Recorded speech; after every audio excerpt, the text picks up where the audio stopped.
നമസ്കാരം. കേരളത്തിലെ ലോക്സഭാ തെരഞ്ഞെടുപ്പിൻ്റെ വോട്ടെണ്ണൽ പുരോഗമിക്കുമ്പോൾ കേരളം ആകാംക്ഷയോടെ നോക്കിയിരുന്ന മണ്ഡലമാണ് തൃശ്ശൂർ. അവിടെ ഇപ്പോൾ BJP സ്ഥാനാർത്ഥിയായ സുരേഷ് ഗോപി 3000-ലധികം വോട്ടിന് മുന്നിട്ട് നിൽക്കുകയാണ്. പോസ്റ്റൽ വോട്ടുകൾ എണ്ണിയ അതിൻ്റെ വോട്ടെണ്ണലിൻ്റെ ആരംഭത്തിൽ LDF സ്ഥാനാർത്ഥിയായ VS സുനിൽകുമാറാണ് മുന്നിട്ട് നിന്നത്.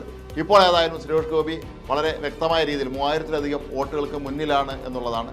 തിരുവനന്തപുരം ലോക്സഭാ മണ്ഡലത്തിലാകട്ടെ ഡോക്ടർ ശശി തരൂർ തന്നെയാണ് വീണ്ടും ഇപ്പോൾ മുന്നിട്ട് നിൽക്കുന്നത്.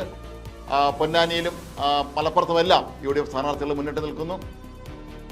നേരത്തെ സൂചിപ്പിച്ചതുപോലെ മാവേലിക്കരയിൽ അവിടെ ഇപ്പോൾ കോൺഗ്രസ് നേതാവ് പിടിക്കുന്ന സുരേഷ് ഏതാനും വോട്ടുകൾക്ക് മുന്നിലാണ്. അദ്ദേഹം ആരംഭം മുതലേ വോട്ട് എണ്ണൽ നടക്കുമ്പോൾ വളരെ പിന്നിലായിരുന്നു.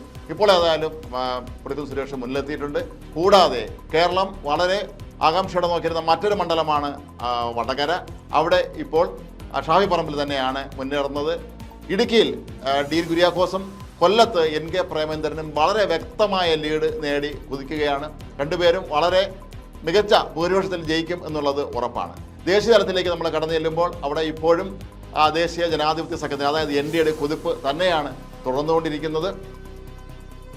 ഏറ്റവും ഒടുവിൽ 293 സീറ്റുകളിലാണ് ഇപ്പോൾ BJP സഖ്യം മുന്നേറുന്നത്. അതേസമയം ഇന്ത്യ മുന്നണി ആകട്ടെ 192 സീറ്റുകളിലും മറ്റുള്ളവർ 23 സീറ്റുകളിലും മാത്രമാണ് മുന്നേറിക്കൊണ്ടിരിക്കുന്നത്. ഏതായാലും കേരളത്തെ സംബന്ധിച്ചിടത്തോളം UDFന് വളരെ വ്യക്തമായ ഒരു മേൽക്കൈ തന്നെയാണ് ഈ തെരഞ്ഞെടുപ്പിൽ ഉണ്ടാവുക എന്നുള്ളത് ഏതാണ്ട് ഉറപ്പായിരിക്കുകയാണ്. ഇപ്പോൾ ആറ്റിങ്ങൽ മണ്ഡലത്തിൽ അവിടെ അടൂർ പ്രകാശ് UDFിലെ കോൺഗ്രസ് നേതാവ് അടൂർ പ്രകാശ് മുന്നിൽ നിൽക്കുകയാണ്. ആലപ്പുഴയിലാകട്ടെ KC വേണുഗോപാൽ ഏതാണ്ട് 1500ഓളം വോട്ടിന് മുന്നിട്ട് നിൽക്കുന്നു.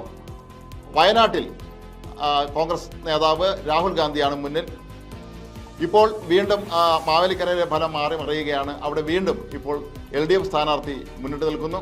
അപ്പോൾ ഏതായാലും കേരളത്തിൽ മൊത്തത്തിൽ നോക്കുമ്പോൾ UDFന് തന്നെയാണ് കൂടുതൽ സീറ്റുകൾ ലഭിക്കാൻ സാധ്യത എന്നുള്ളത് ഏതാണ്ട് ഉറപ്പായിരിക്കുകയാണ്. കോട്ടയത്തെ അവസ്ഥ മാറി മറിഞ്ഞുകൊണ്ടിരിക്കുകയാണ്. ഫ്രാൻസിസ് ജോർജും തോമസ് ചാഴിക്കാടൻ്റെയും ലീഡുകൾ അങ്ങോട്ടും ഇങ്ങോട്ടും മാറി മറിയുന്ന ഒരവസ്ഥയാണ് നമ്മളിപ്പോൾ കണ്ടുകൊണ്ടിരിക്കുന്നത്. കണ്ണൂരിൽ അവിടെ ഇപ്പോൾ LDF സ്ഥാനാർത്ഥി MV ജയരാജനാണ് മുന്നിൽ നിൽക്കുന്നത്.